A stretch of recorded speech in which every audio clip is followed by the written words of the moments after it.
ಕರ್ನಾಟಕದಲ್ಲಿಯೂ cotton candy ಮಾರಾಟವನ್ನ ರಾಜ್ಯ ಸರ್ಕಾರದಿಂದ ಬ್ಯಾನ್ ಮಾಡಲಾಗಿದೆ.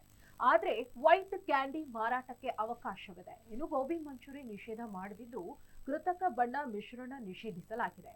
ಒಂದು ವೇಳೆ ಸರ್ಕಾರದ ನಿಯಮ ಉಲ್ಲಂಘಿಸಿದ್ರೆ ಜೈಲು ಶಿಕ್ಷೆ ಹಾಗೂ 10 ಲಕ್ಷ ರೂಪಾಯಿವರೆಗೆ ದಂಡ ವಿಧಿಸಲಾಗುವುದು ಎಂದು ಆರೋಗ್ಯ ಸಚಿವ ದಿನೇಶ್ ಗುಂಡೂರಾವ್ ತಿಳಿಸಿದ್ದಾರೆ.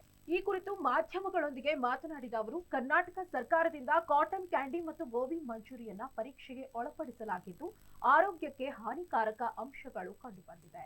ಈ ಹಿನ್ನೆಲೆಯಲ್ಲಿ ಕಾಟನ್ ಕಲರ್ ಕ್ಯಾಂಡಿ ಮಾರಾಟವನ್ನ ಸಂಪೂರ್ಣವಾಗಿ ನಿಷೇಧಿಸಲಾಗಿದೆ. ಇನ್ನು ವೈಟ್ ಕಾಟನ್ ಕ್ಯಾಂಡಿ ಮಾರಾಟಕ್ಕೆ ಅವಕಾಶವಿದೆ. ಜೊತೆಗೆ ಗೋಬಿ ಮಾರಾಟವನ್ನ ಸರ್ಕಾರದಿಂದ ಬ್ಯಾನ್ ಮಾಡುತ್ತಿಲ್ಲ.